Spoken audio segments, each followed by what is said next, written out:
Princess Verity sat alone in her royal room. Everything around her glowed with soft blue light. Her small hands moved across a floating screen. She was only 3 feet tall. Her skin shimmered with light that changed colors with her feelings. Right now, her skin flashed dark blue. She was sad. On the screen was a message. It was the 3rd time someone had said no to her. The Centaurian Empire would not marry their prince to her. They said her people were too small to be worthy. They called her kind weak, even though her people, the Luminary, built amazing machines and could read minds. Verity closed the screen with a wave of her hand. She walked to the window of her crystal palace. Outside, the twin suns of Lumina were setting. The sky turned purple and pink. The beautiful sight did not make her feel better. "Your Highness?" a voice called from the doorway. Eleanor, her royal helper, stood there. Eleanor was also small like all Luminari. Her skin showed worried yellow patterns. "The High Council wants to know what you will do," Eleanor said. "We need an answer soon." Verity turned from the window. "What can I do? No one will join with us. They all think we are too small to matter." "But we need help," Eleanor said. "The Kraxan ships will come back. Our shields cannot stop them next time. We need friends with strong weapons." The Kraxan were their worst enemies. They were giant lizard-like aliens who wanted to take over all planets. They hated the Luminari most of all. Verity's skin flashed red with sudden anger. "If no one in the galaxy will help us, we must look beyond what we know." "What do you mean?" Eleanor asked. "There are new worlds, new people joining the stars every day," Verity said. "Maybe someone who is new will see us differently, not just our size." Eleanor looked worried. "The Council won't like this idea." "I don't care," Verity said. Her skin now pulsed with firm purple light. "Get my small ship ready, the fast one that can travel far." "Where will you go?" Eleanor asked. Before Verity could answer, a loud alarm rang through the palace. It was the warning sound. Enemy ships were coming. Verity ran to her control room. The ceiling was low, perfect for small Luminari. On the big screen she saw them. 7 huge black ships cutting through Lumina's sky. The Kraxan had returned early. They weren't supposed to come back so soon. A guard cried out, "Our new shields aren't ready." Verity's mind raced. Her people needed more time. The shields that protected their world were being fixed. They were not strong enough yet. "How long until they reach the city?" she asked. "1 hour, Your Highness," the guard said. Verity made a fast decision. "Eleanor, my ship now." Eleanor tried to argue. "But Princess, you cannot leave when we are under attack." "I'm not running away," Verity said. Her skin now glowed bright white with purpose. "I'm going to find help. The only hope for our people now is new friends." Verity ran through the small tunnels of the palace. These paths were too small for the giant Kraxan to follow if they broke in. She reached the royal landing area, where her personal ship waited. The ship was small like her, but very fast. It was made of the same crystal as the buildings, but it could bend light around itself. This made it almost invisible to other ships. As she climbed inside, Eleanor ran up, out of breath. "The Council says you must stay," Eleanor said. "It is your duty as princess." Verity's skin flashed many colors as she felt torn between duty and hope. "My duty is to save our people. If I stay, we all die. Tell the Council to hide in the deep caves. The Kraxan can't fit in the small tunnels. Our people will survive until I return with help." Eleanor's skin turned a sad blue color. "Where? Will you even go?" Verity touched a star map inside her ship. A small blue planet appeared. "Here. It's called Earth. Their people just started traveling to their moon. They don't belong to any star groups yet. Maybe they will see us differently." Eleanor looked doubtful. "They are so new. How can they help against the Kraxan?" "I don't know," Verity admitted, "but they are our last hope." The ship's door closed. Through the window, Verity saw Eleanor step back. In the distance, black ships grew larger in the sky. They would reach the city soon. Verity touched the controls. The ship rose silently. "It's outer shell began to bend light, making it harder to see. She flew fast up and away from the palace. As she left Lumina's air, she could see the Kraxon ships clearly now. They were huge, black, and covered in sharp points. Each one was bigger than her entire palace. Inside them were the lizard warriors, who hated her kind. Verity felt afraid. The Kraxon could follow her. She needed to move fast. She set her course for Earth, a planet so far away that most space maps didn't even show it. The ship's special engine hummed. Stars stretched into lines of light around her. Verity took one last look at her homeworld glowing blue and beautiful below. "I will return," she promised, "with help." Then her ship jumped into deep space, vanishing in a flash of light. Behind her, the Kraxon ships landed on Lumina. War had begun. The tiny princess was now alone, flying toward an unknown world with unknown people. She had to convince these humans to help her. But would they also reject her for being small? Would they laugh at her like all the others? She didn't know. But she had to try. Verity's ship raced through the stars, carrying the last hope of her people. Olivia Bennett looked through her big telescope. The night was clear and cold in Montana. Stars filled the sky above the small observatory where she worked. But Olivia wasn't looking at regular stars tonight. She was tracking something strange. NASA called it Anomaly J24. It was a weird light moving too fast across the sky. It gave off strange energy that normal space rocks didn't make. Olivia had been watching it for 3 weeks now. "Coffee?" asked Samantha, walking into the room. Samantha was younger than Olivia. She helped with research at the observatory. "Thanks," Olivia said, taking the warm cup. "Look at this." She pointed to a computer screen. It showed wavy lines of light patterns. "The anomaly is changing direction again," Olivia explained. "Space rocks don't change direction like this." Samantha leaned closer to look. "What do you think it is?" "I'm not sure," Olivia said. "But these energy waves, they're not random. See how they repeat? It's almost like..." "Like what?" Samantha asked. "Like a language," Olivia whispered. "Like something is trying to talk." Samantha looked worried. "Should we call someone, the military?" "Not yet," Olivia said. "Let's get more data first. They'll just think we're crazy." Suddenly, all the computers in the room beeped loudly. The screens flashed with warning messages. "What's happening?" Samantha asked, stepping back. Olivia checked the main computer. Her eyes grew wide. "It's coming this way. The anomaly just changed course. It's heading straight for us." Both women ran to the window. Outside, the night sky lit up with a blue-white light. It grew brighter until it hurt their eyes to look. A humming sound filled the air, making the windows shake. "Should we run?" Samantha asked, her voice shaking. But Olivia couldn't look away. "No, wait." The light moved down from the sky. It was a small object, no bigger than a car. It glowed with blue light and was shaped like a teardrop. It moved silently now, floating down to the empty parking lot outside the observatory. "That's not a meteor," Samantha whispered. "No," Olivia agreed. "It's a ship." The glowing object touched the ground softly. The blue light around it dimmed. Now they could see it was made of something like crystal.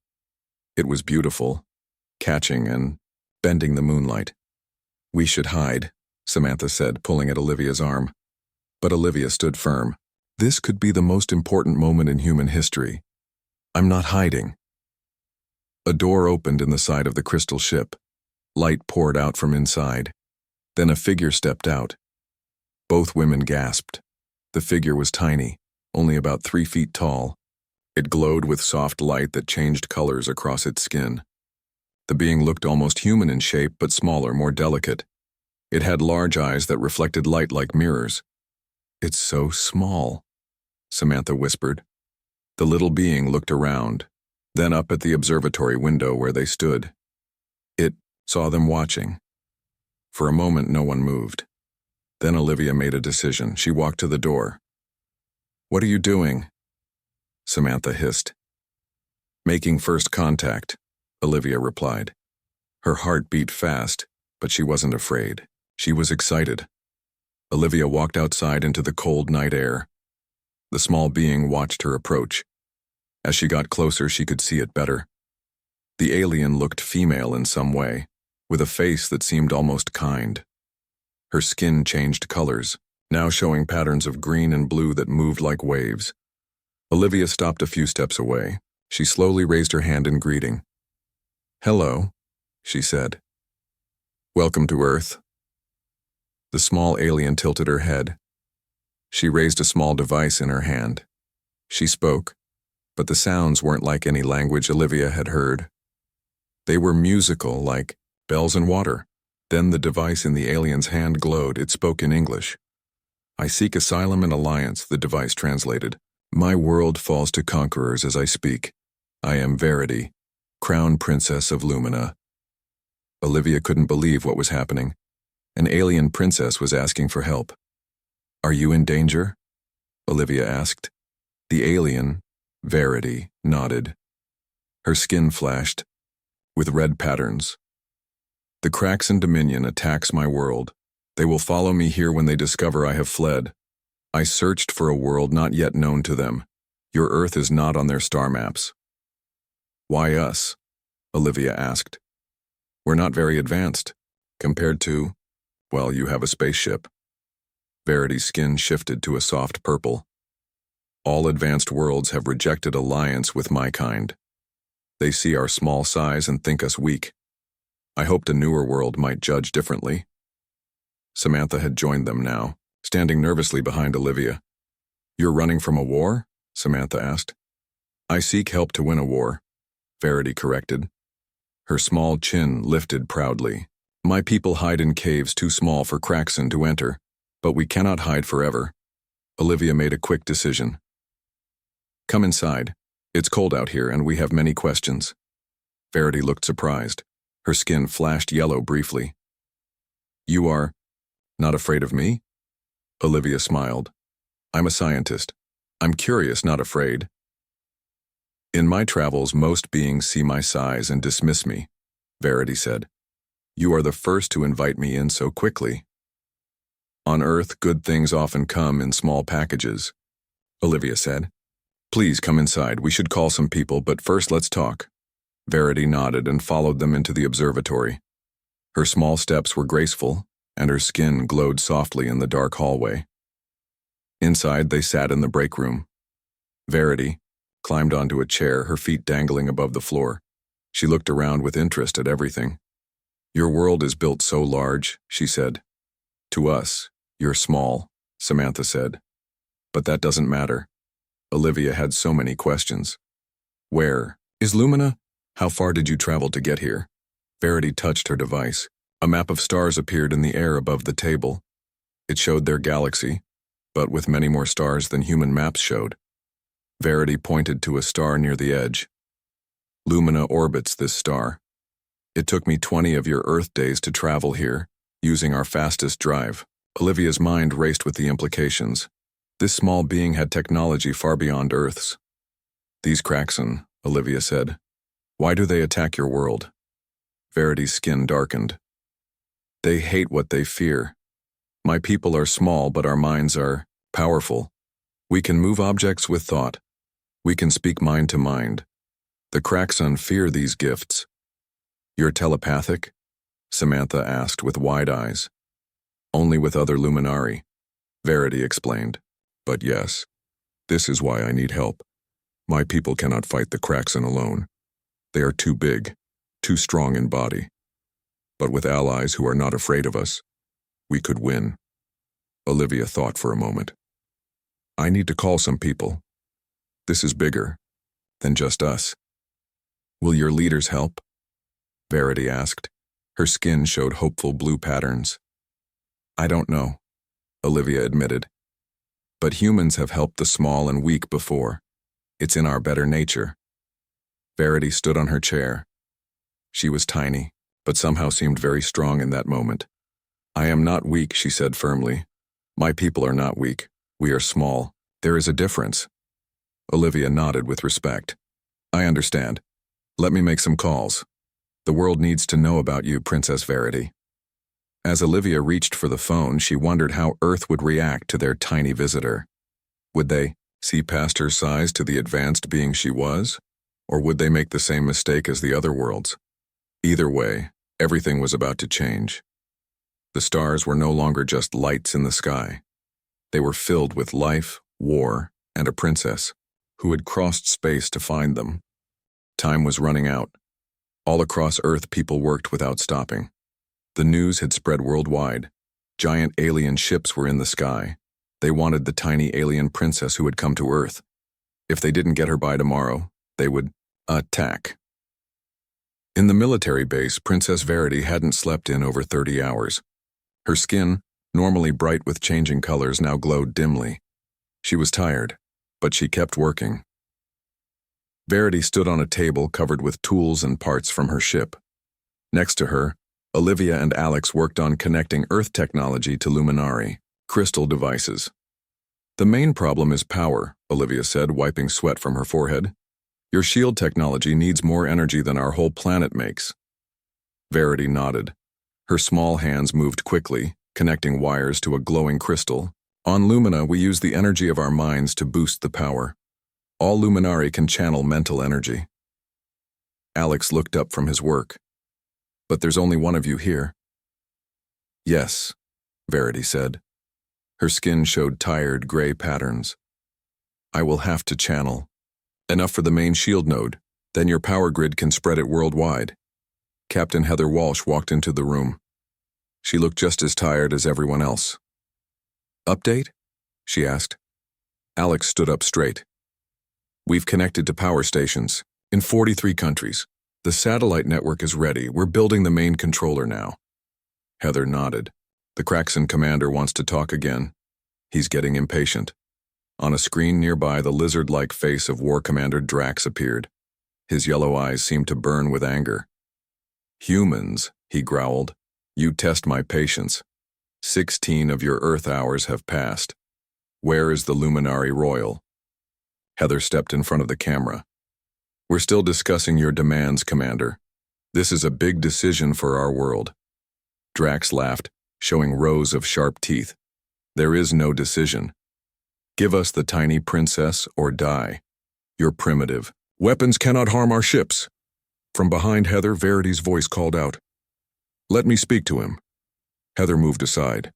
Verity climbed onto a chair so the camera could see her. Drax, Verity said, her voice strong despite her small size. The humans are not part of our fight. Leave them alone.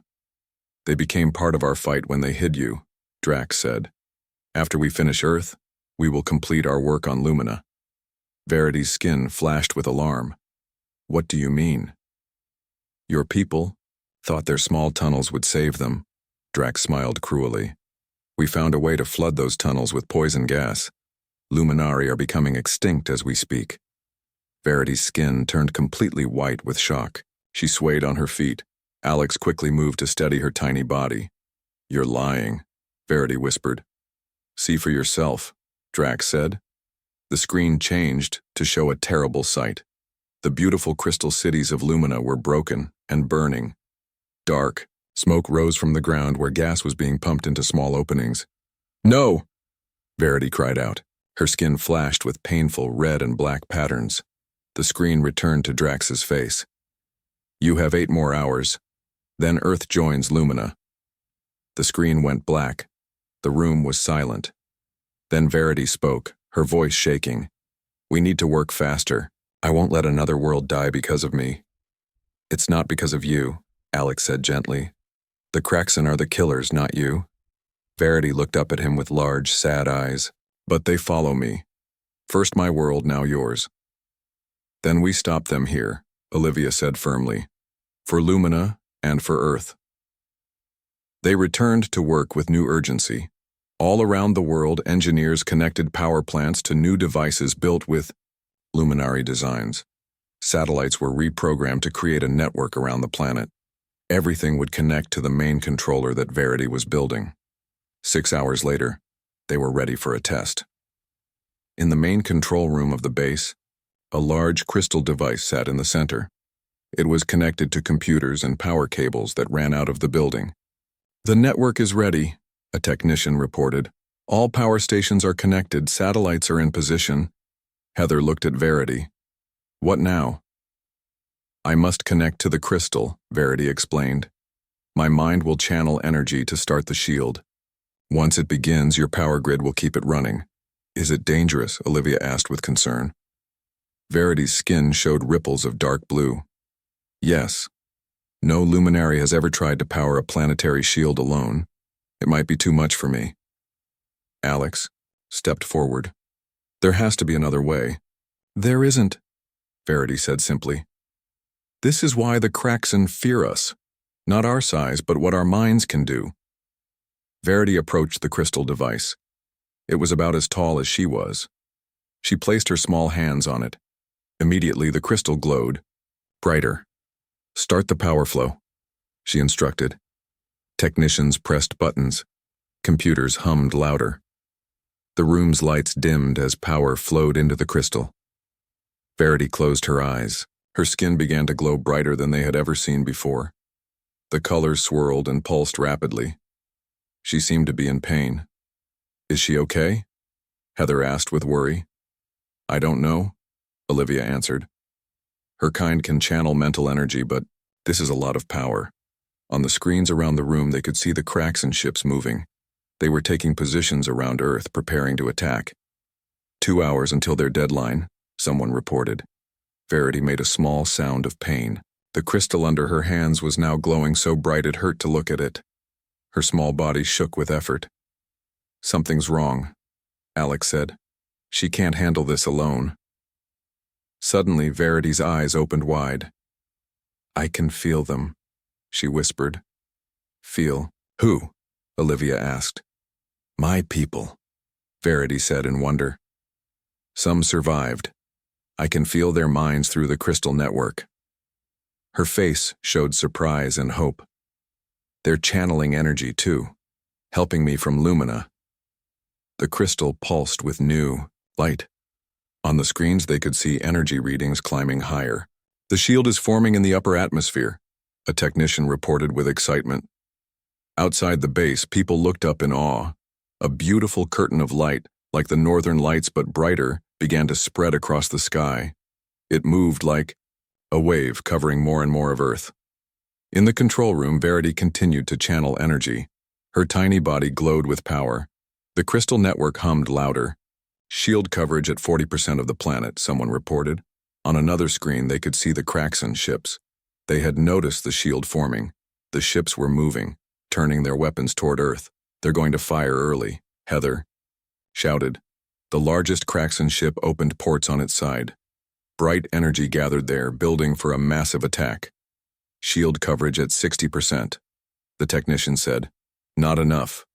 The Kraxen ship fired. A massive beam of energy shot toward Earth, aimed at the base where they stood. Everything seemed to slow down. The beam raced toward them. The shield was still spreading, but too slowly. Verity cried out. Her skin glowed blindingly bright. "More power," she shouted. Alex moved forward without thinking.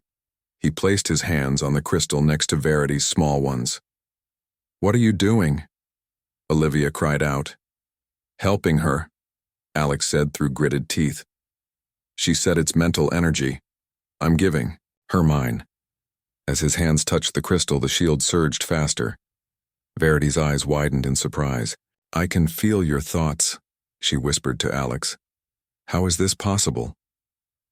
"I don't know," he answered. "But keep going."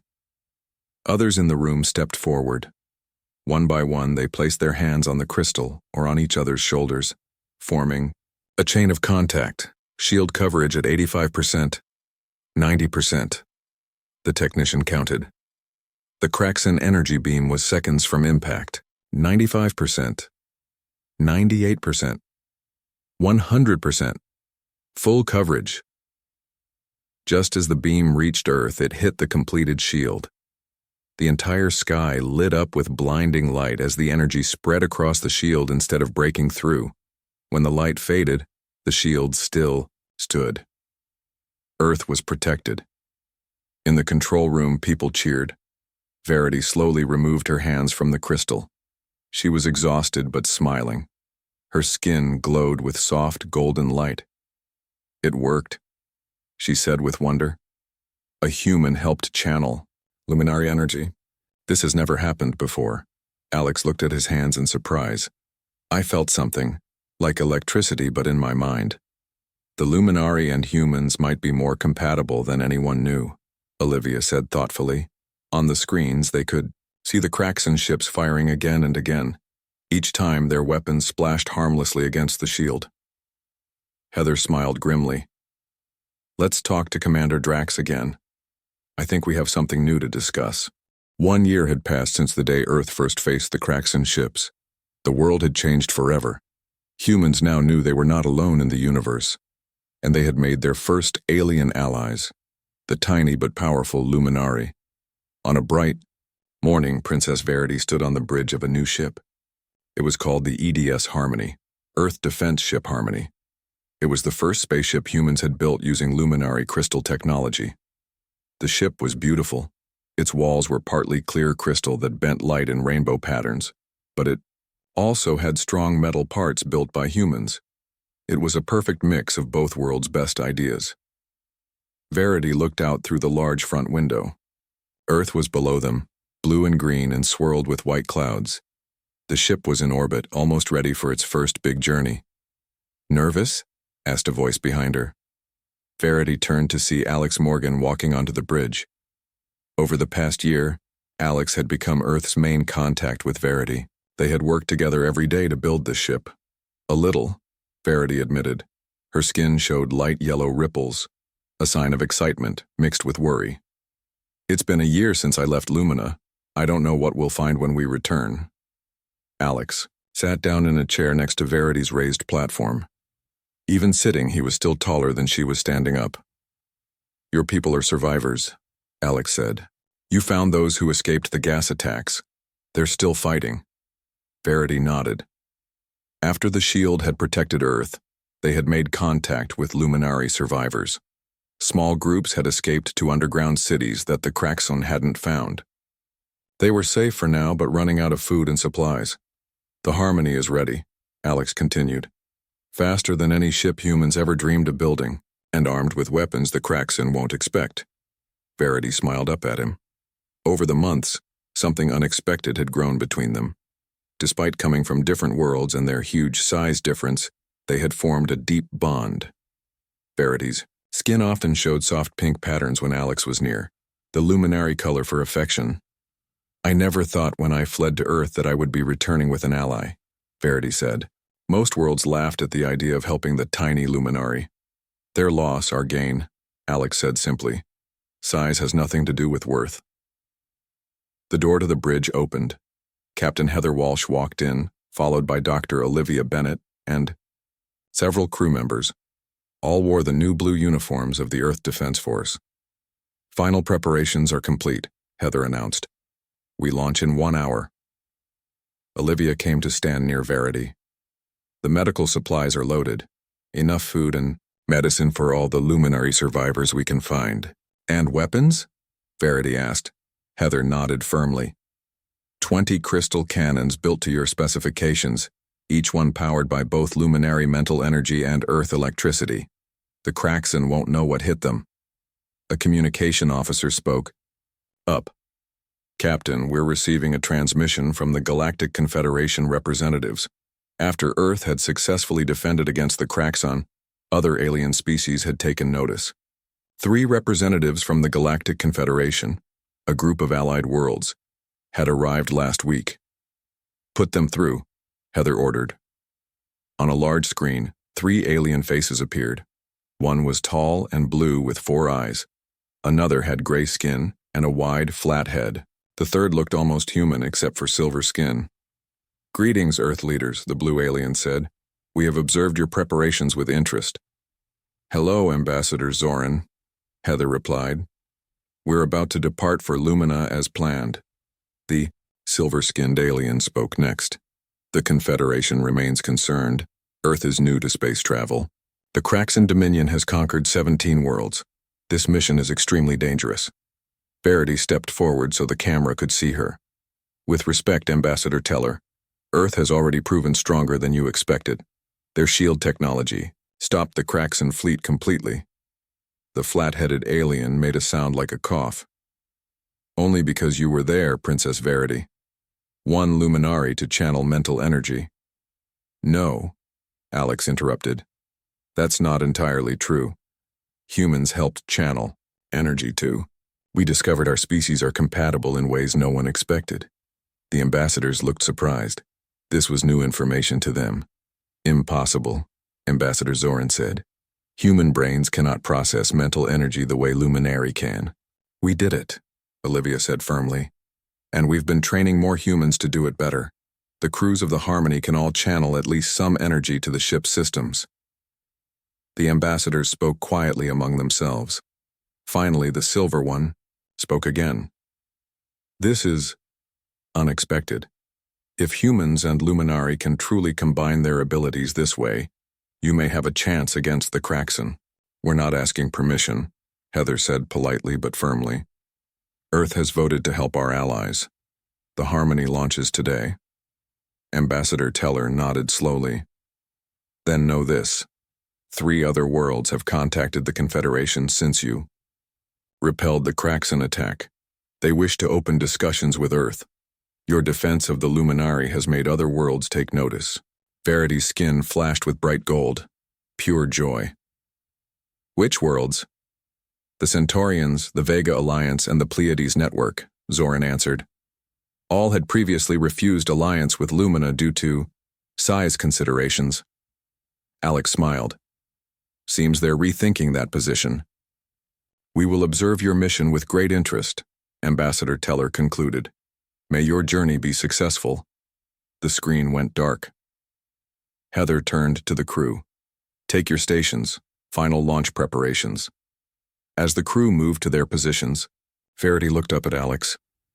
They're still doubtful, she said quietly. Let them doubt, Alex replied. The Kraxan doubted too. Look where that got them. An hour later, the Harmony was ready to launch. The crew sat at their stations. Verity and Alex stood together near the main crystal control panel. All systems ready, Captain, reported the chief engineer. Heather nodded. Begin launch sequence. The ship hummed with power. Outside, the crystal hull began to glow with soft blue light. Inside, crew members placed their hands on small crystal panels at their stations. Following Verity's training, they focused their thoughts on power and movement. Verity placed her small hands on the main crystal. Her skin glowed brightly as she channeled her mental energy into the ship. Beside her, Alex did the same. Luminary mental power combined with human technology, Verity said proudly. The Kraxan won't expect this. The ship moved smoothly away from Earth orbit. Its engines powered up, making the stars outside the window start to stretch into lines. Course set for Lumina, announced the navigator. Heather stood in the center of the bridge. Engage jump drive. The crystal walls of the ship glowed brighter. The stretched stars suddenly turned into a tunnel of light as the Harmony jumped to faster than light. Speed. They were on their way to Lumina, to free Verity's homeworld. To show the galaxy that size truly didn't matter when it came to courage, intelligence, and the will to fight for what was right. In her personal quarters later, Verity stood at a small window, watching the light tunnel of jump space flow past. The door chimed softly. Come in, she called. Alex entered, ducking under the lower doorway of Verity's luminary-sized room. Can't sleep? He asked.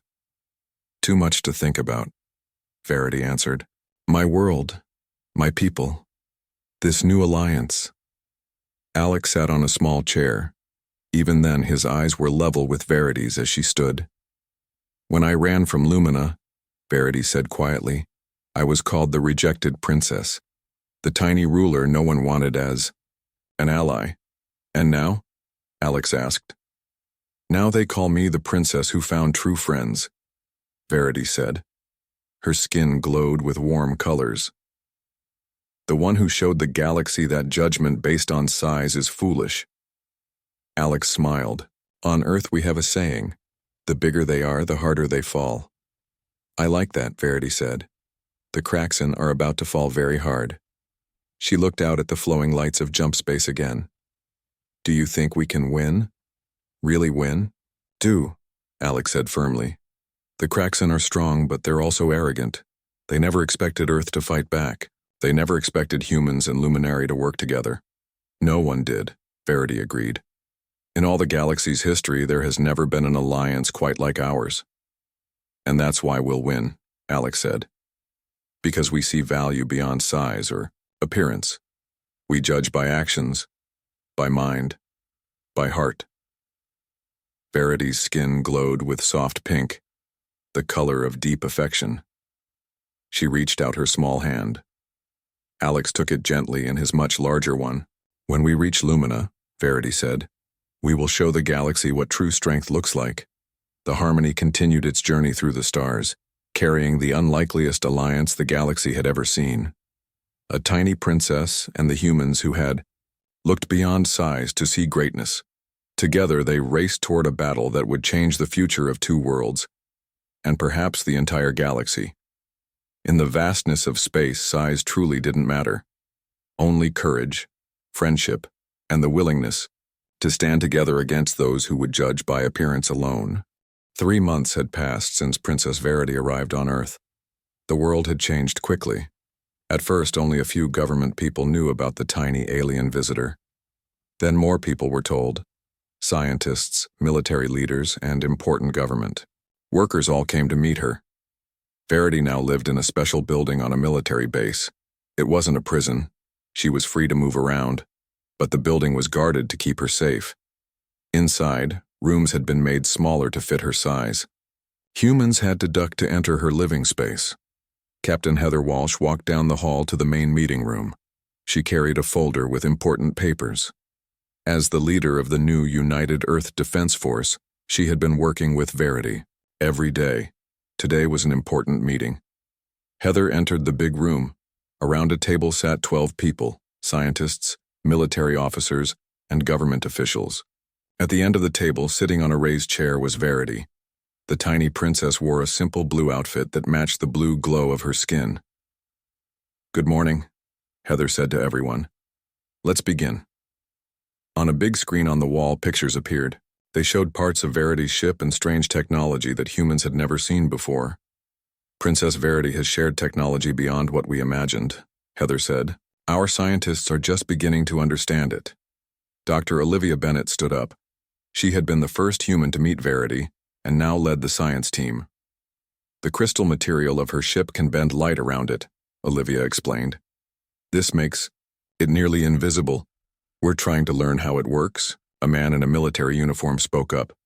Can we build weapons with this technology? The princess says these Kraxen enemies might find Earth. We need to be ready. Verity's skin flashed with red spots. She looked upset. Weapons alone will not stop. The Kraxen, she said. Her translator device made her musical language into English. Their ships are bigger than your largest buildings. Their armor has stood against energy weapons for hundreds of years. So what can we do? Asked a woman in a business suit. Hide? No, Verity said firmly. We use what the Kraxen don't expect. My people are small, but our minds are strong. We built shields that use thought patterns to grow stronger. With human creativity and luminary mental energy combined, we can make something new. Heather watched the others react. Some looked doubtful. Others were interested. After 3 months, some humans still saw Verity as just a tiny, weak alien. They couldn't see past her size to her brilliant mind. Suddenly, a loud alarm sounded. Red lights flashed in the room. A soldier burst through the door. Captain Walsh, our satellites have detected objects entering Earth's orbit. 7 large ships just appeared. Everyone jumped up in panic. Verity's skin turned pale blue, a color Heather had learned meant fear. The Kraxen found me, Verity whispered. Sooner than I expected. Heather took control. Move to the command center. Now. They rushed down hallways to a room filled with screens and computers. The largest screen showed Earth from space. 7 massive black ships had appeared. Each one, was shaped like a spike and looked as big as a city. How did they find us so fast? Olivia asked. They must have followed my energy trail, Verity said. My ship's crystal leaves traces in space that their sensors can detect. One of the screens changed. A face appeared on it. Everyone gasped. The face wasn't human. It was reptile-like with scales and multiple yellow eyes. The creature had a flat nose and rows of sharp teeth. When it spoke, its voice was deep and rumbling. People of Earth, the creature said, I am War Commander Drax of the Kraxan Dominion. Your primitive world harbors a fugitive of great importance. The Luminary Royal has committed crimes against the Dominion. Surrender her immediately or face planetary cleansing. The room fell silent. Heather looked at Verity, who stood on a desk to see the screen better. What does planetary cleansing mean? A government man asked. It means they will kill everyone on Earth, Verity said quietly. The Kraxan do not leave witnesses. Heather stepped forward. Open a channel to respond. A technician pressed some buttons. Channel open, Captain. Heather stood tall. War Commander Drax. I am Captain Heather Walsh of Earth. We know nothing of any crimes. Princess Verity came to us in peace seeking asylum. Drax laughed, a horrible sound. Asylum? She fled while her world burned. Now she hides behind primitives. How typical of the cowardly luminary. Verity's skin flashed bright red with anger. She stepped forward. Let me speak to him, she said. Heather nodded. Verity looked at the screen, her small body tense. Drax, you attack worlds that refuse to bow to you. That is your only reason. My people never harmed the Kraxan. Your mind powers are a threat, Drax hissed, small bodies hiding dangerous minds. The galaxy will thank us for removing your kind. You have one Earth day to surrender the Luminari, Drax continued, or we begin firing on your major cities. The screen went black. Panic filled the room. People shouted over each other. We have to fight. With what? We have nothing that can touch those ships. Maybe we should give her to them. We can't do that. Heather raised her hands. Enough. We need a plan, not panic. Verity looked around the room. I must leave. Take my ship and draw them away from Earth. You showed me kindness. I cannot bring death to your world. Olivia shook her head. No. If you run, they'll just destroy us anyway to make sure no one helps Luminari again. We need to fight. How? Someone asked. Our missiles would be like throwing rocks at a tank.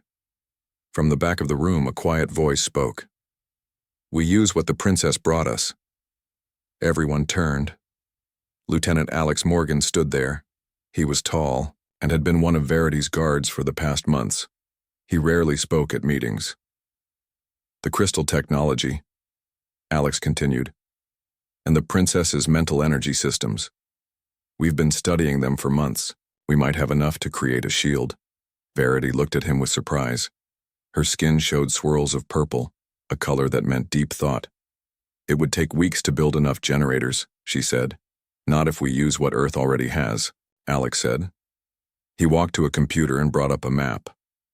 Power plants, cell towers, satellite systems, they're already connected in a global network. We just need to modify them. Olivia moved next to him, catching on to the idea.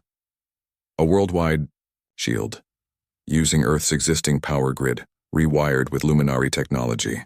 Can it be done in one day? Heather asked. Verity and Olivia looked at each other. With every scientist and engineer on Earth helping? Maybe, Olivia said. Then that's our plan, Heather decided. We work together, no surrender. As everyone rushed to begin working, Alex moved beside Verity. Your people, he said quietly. On Lumina, are they still alive? Verity's skin flickered with sad blue waves. I don't know. The Kraxan may have found their hiding places by now. Alex knelt down to be closer to her eye level. Then we fight for them too. Size doesn't determine worth, Princess. We'll show the Kraxan that. For the first time in days, Verity's skin showed bright gold, the color of hope. Thank you, she said simply. Outside, people all over Earth looked up at the night sky. They could see the Kraxan ships as new, dark stars that didn't twinkle. Most didn't know what was coming. They didn't know that Earth's fate rested partly on the smallest visitor the planet had ever received. The clock was ticking. They had less than 24 hours to save 2 worlds.